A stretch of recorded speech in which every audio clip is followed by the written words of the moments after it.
धर्मांतर कानून पर सुप्रीम कोर्ट की सख्ती, राज्यों को भेजा नोटिस, मांगा जवाब।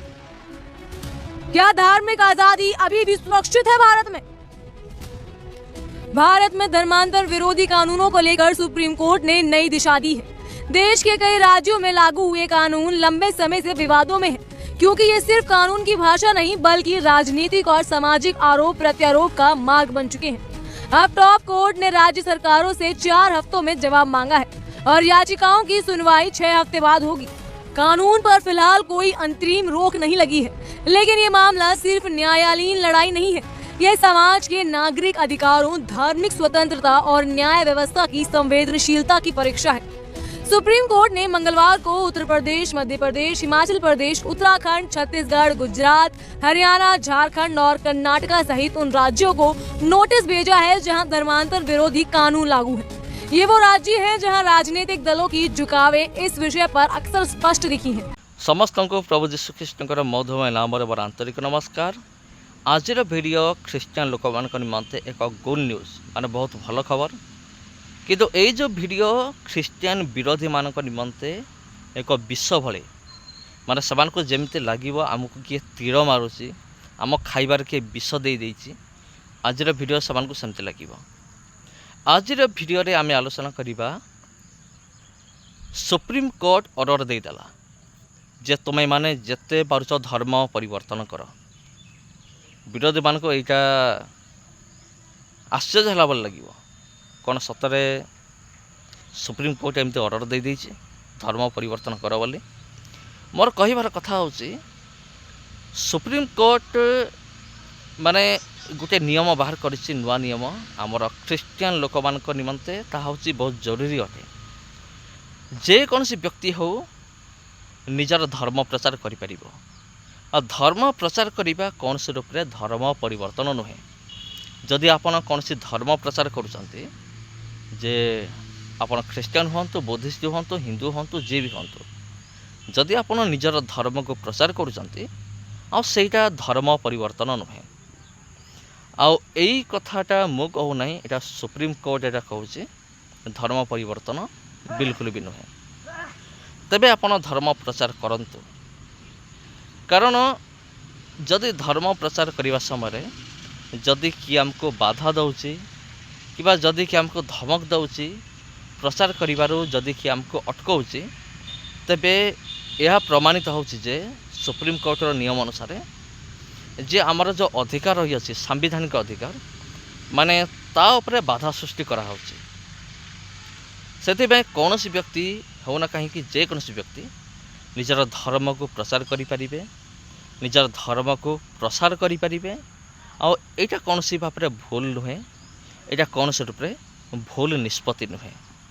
तेबे आपण धर्म प्रचार करंतु, आपण हिंदू धर्म प्रचार करंतु किंबा ख्रीष्टियान धर्म प्रचार करंतु, जे कौन से धर्म आपण प्रचार करंतु। किंतु अधिकांश समय आम देखि आसीचु विगत दिन मानकर आज पर्यंत जेतेबेले आमर ख्रीष्टियान लोक माने कौन से ट्रैक्स नहीं कि बंटन करिथांते रास्ता कड़े रास्तार स्ट्रीट उपर जाइए से जितेबाला प्रचार करें से बजरंग दल हो कि जेकोसी विरोधी हो, विरोधी मैंने आसिकी से हंगामा सृष्टि करें तुम्हें ये सब करना। किंतु प्रिय बंधुगण आपण को मुझे कही रखुच्छे जदि आप रास्तार प्रचार कर प्रभु जीशुकर जदि कौन सी विरोधी आसिकी जदि आपन को धमक दौची, आप गोटे काम करूँ तार गोटे फोटो उठे रखु आओ प्रथम ता ना पचारतु, से ना कहू कि न कहू ताको गोटे फोटो गोटे उठे रखु। आपण सीधा जातु ताको नियंतु थाना रे जाई गोटे केस दियंतु ता ना रे जे आमर अधिकार को ये कौन करुचे आसिकी माने छड़े में चेष्टा करुचे। अनेक जगह है प्रिय बंधुगण, अनेक जगह एमती है जे कौन है ना जितेबाला आमर ख्रीष्टियान लोक मैंने प्रचार करते माने विगत दिन मानक माने बेले बेले एमती है विरोधी मान आसिक बाधा सृष्टि कले ना केस है फल आईनगत कार्यानुष्ठान ग्रहण करागला विरुद्ध में एमती घटना घटी। तेणु जदि आपन को किए भी भय देखा प्रचार करने समय आपण बिल्कुल भी भय करंतु नहीं, कारण पवित्र धर्मशास्त्र बाइबल मत शिक्षा दिए। प्रभु यीशु कहले तुम्हें पृथ्वीर कोणे कोणे जाई सुसमाचार प्रचार कर। तापर संविधान आमको ये अधिकार देइछि। आम डॉक्टर बी.आर. आंबेडकर जो संविधान लिखिते से संविधान आमको पूरा अधिकार दौचे जे तुम्हें कौन कर निजर धर्म को तुम्हें प्रचार कर केवल सेतिक नुहे, निजर धर्म अनुष्ठान तैयारी कर जमती कि चर्च है कि कौन सी उपासनालय है तुम तैयारी कर कौन सी भी किए बाधा दे पारे ना।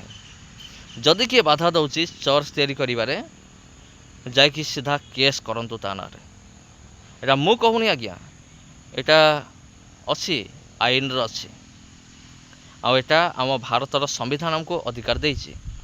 जदि भारतीय संविधान आमको अधिकार देइछि, अधिकार छड़िया निमंते कहार मध्य अधिकार नहीं। तबे प्रिय बंधुगण वीडियो दे भल लगी थाए वीडियो को शेयर करंतु और जब चैनल को प्रथम थर चैनल को सब्सक्राइब करंतु। धन्यवाद। मुझे आवाज लगाई गई थी आ जाए तेरी पिक्चर खींचनी, तो उसमें मैं इसको दिखा रहा था कि मेरे फादर उस पिक्चर में हैं और उनका फेस एक्सप्रेशन अगर आप देखेंगे तो गुस्से में है। मैंने इसको बताया कि ये सेम फेस एक्सप्रेशन ही टोटल टाइम मेरे साथ रहता था कि जब मैं मसीह में आया, ऐसे ही था 24 घंटे। लेकिन मैं परमेश्वर में बढ़ता गया, जाता गया। रोज लड़ाई होती थी, शाम को तू कहां चला जाता है। मैंने कहा जब मैं दारू पीने जाता था तब तो कोई प्रॉब्लम नहीं थी, अब मैं चर्च जाता हूं, मैं शराब छोड़ चुका हूं, मैं गंदे काम छोड़ चुका हूं, अब आपको प्रॉब्लम है। लेकिन मैं अड़ा रहा और खड़ा रहा। अपनी माता को, अपने पिता को बैप्टिज्म दिया अपने हाथों से।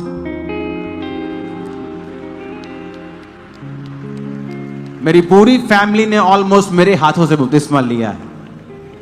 ये कैसी विक्ट्री खुदा ने दी है।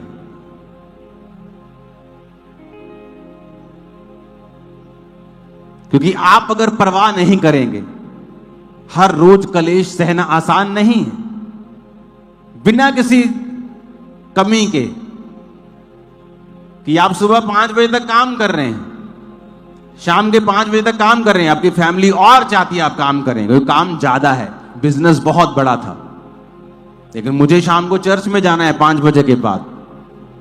तो इस वजह से हमेशा एक इनडायरेक्ट फाइट, हमेशा कलेश रहता था। लेकिन आज वही फैमिली सेवा में है, खुदा के काम कर रही, क्योंकि मैंने खुदा की परवाह की, वचन की परवाह की। आपको डर है आपका पति नाराज ना हो जाए अगर आप मसीह में आए, आप उस पति को सदा के लिए गवा देंगे। आपको फिक्र है कि फलाना बंदा मसीह में मैं आ जाऊंगा तो ये दिक्कत ना हो जाए मेरी लाइफ